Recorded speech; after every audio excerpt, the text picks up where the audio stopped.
Écio, entrando especificamente, né, ainda mais nessa questão do fiscal, a gente teve essa reforma fiscal no início deste governo, com a criação do arcabouço fiscal. A gente já viu que, de fato, não vai ser cumprida, ela já teve essa alteração.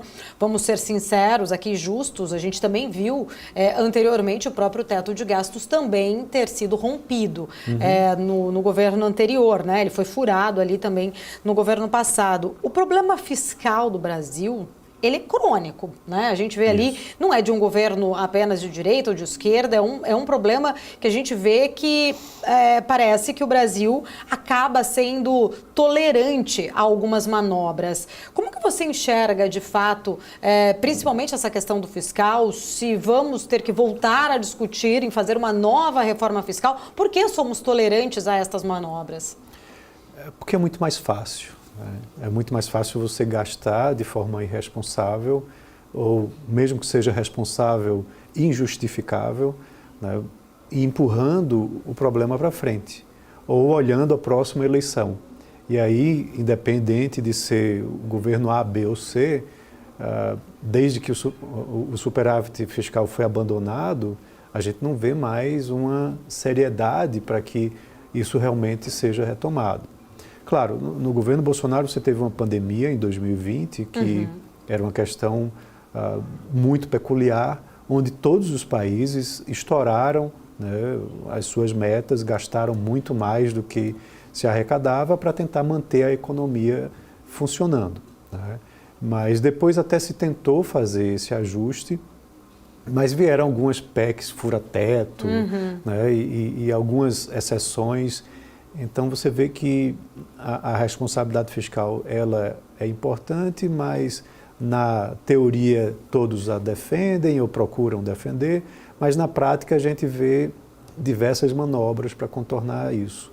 E não só do executivo, né? Vale lembrar que o legislativo ele também é muito responsável, infelizmente, né, fiscalmente, porque você sempre está querendo ver algum benefício para um determinado setor ou para uma determinada categoria de classe, e todos pagam a conta, né, com uma inflação mais alta, com um impacto muito maior, inclusive, para os mais pobres do que os mais ricos.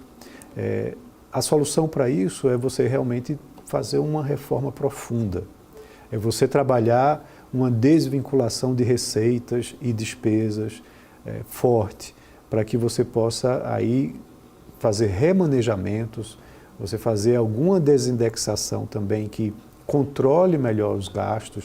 Uma reforma administrativa também é fundamental, mas são pautas, veja, muito delicadas, que geralmente você só consegue uma aprovação de uma pauta como essa em início de governo.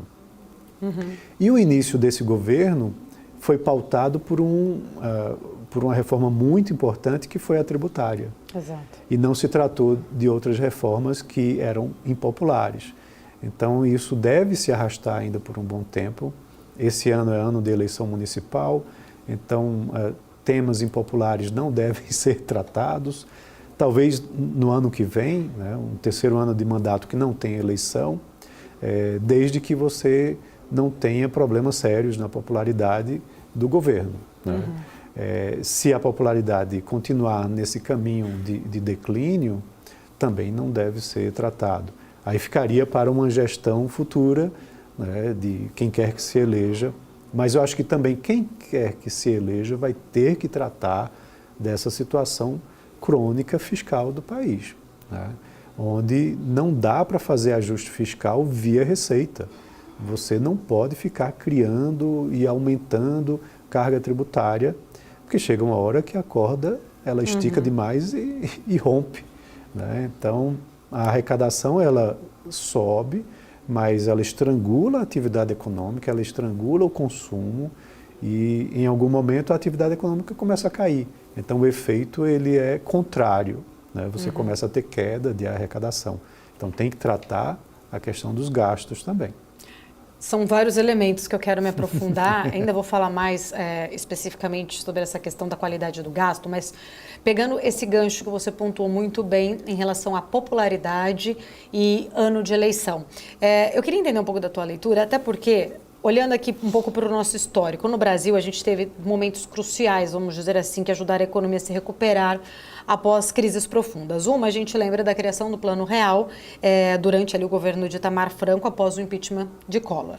As reformas implementadas por Michel Temer, que também vieram após o impeachment de Dilma Rousseff.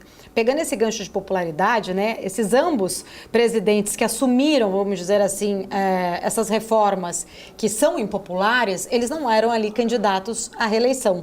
Não tinham por trás essa necessidade imediata dessa popularidade.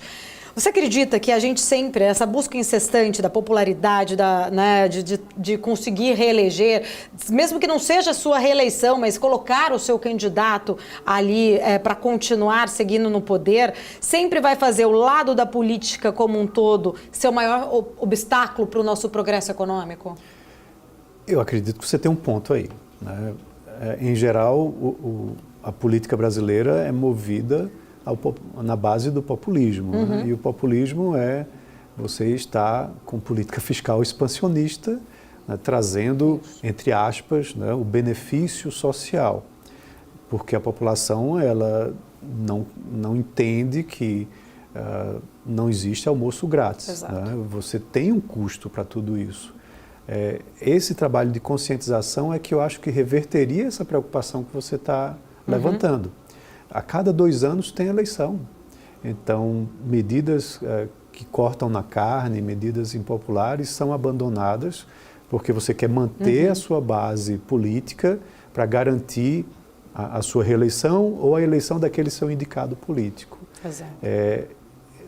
Não sei, talvez até uma reforma política também seja necessária, onde você diminua esse número de eleições, né, de 2 em 2 para cada 4 em 4 anos, e uma maior seriedade na política econômica possa ser adotada a partir daí.